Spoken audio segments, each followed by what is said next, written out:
দেখো তো যদি সমীকরণ না থেকে তোমাকে কোনো গ্রাফ দিয়ে দেয় তাহলে করতে হবে না। একটা সমীকরণ দেওয়া ছিল এবং গ্রাফ থেকে এখন বের করতে বলেছে। গ্রাফটা কিরকম? গ্রাফটা হচ্ছে আই এবং টি, আই ভার্সেস টি একটা গ্রাফ দেওয়া আছে। এখান থেকে আমাকে বের করতে বলেছে যে 6 নম্বর সেকেন্ড পর্যন্ত প্রবাহিত টোটাল যে চার্জের মানটা সেই চার্জের মানটা নিতে হবে। দেখো করার চেষ্টা করি। আর আমাকে বুঝতে হবে যে এরিয়া থেকে আমরা কি বুঝি। দেখো তো আই এর সাথে টি এর সম্পর্কটা কি এটা আমাকে বুঝতে হবে। আমরা জানি আই সমান ডি কিউ, এটা বড় হাতে লিখতে ইচ্ছা করি, ওকে, ইনটু ডিটি। এখন তোমার হচ্ছে ইকুয়েশন দেওয়া আছে আই এর সাথে টি এর তোমার একটা গ্রাফ দেওয়া আছে, আমাকে তাহলে কি বের করতে হবে? কিউ বের করতে হবে। কিউটাকে পাশে নিয়ে আসি, তাহলে ডি কিউ সমান আমি জানতে পারি আই ইনটু ডিটি। বা আমি যদি টোটাল কিউটা বের করতে চাই আমি কি করতে হবে? আমাকে এই জিনিসটাকে ইন্টিগ্রেট করতে হবে। তো আমি বলতে পারি আই এর সাথে টি কে ইন্টিগ্রেট করলে টোটাল চার্জের ভ্যালুটা পাওয়া যায়।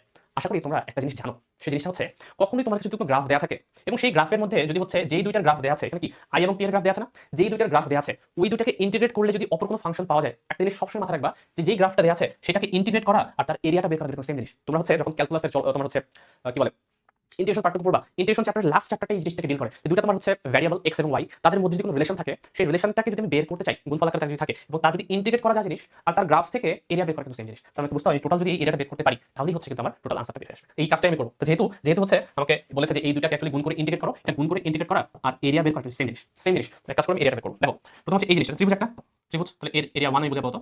এটা কি বলতে পারবো? হাফ ইনটু ভূমি কোণ উচ্চতা, ভূমি হচ্ছে এতটুকু 2, উচ্চতা হচ্ছে 2, হাফ 2 2 2 আসবে, ঠিক আছে? এবং এটার এরিয়াটা কত আসবে? আয়তক্ষেত্র, তাহলে 2 থেকে 6 মানে 4 আর এখানে 4, তাহলে এরিয়া 2 বলতে পারো 4 4 16 কুলম্ব। এখন দেখো এটা কিন্তু কুলম্বে আসবে, ওকে, কারণ হচ্ছে আমরা চার্জ বের করছি তাই। প্রশ্ন হচ্ছে এখন এই দুইটা এরিয়াকে আমি যোগ করব কি বিয়োগ করব? এটা কিভাবে বুঝবো? দেখো তো ভালো মতো ইকুয়েশনটা দেখে তোমাকে বুঝতে পারতে হবে যে এদের সম্পর্কটা কি রকম আসলে।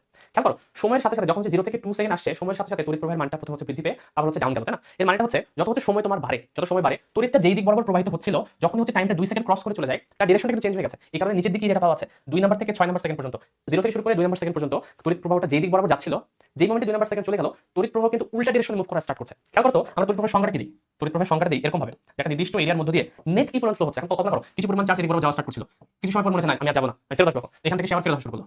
খেয়াল করো যখন যে সেই এদিক বরাবর যাচ্ছিল তখন তার টোটাল চার্জের মান এখান থেকে এদিক বরাবর টোটাল কি পরিমাণ চার্জ ক্রস করেছে সেটা হচ্ছে 2 কুলম্ব। তো 2 কুলম্ব হচ্ছে এই ক্ষেত্রফলের মধ্যে দিয়ে ডান পাশে প্রথমে গেছে, তারপর দিক চেঞ্জ করে সে আবার এদিক বরাবর আসা শুরু করছে এবং এদিক বরাবর যখন সে আসলো টোটাল তোমার 16 কুলম্ব চার্জ এদিক থেকে এদিকে মুভ করে চলে আসলো।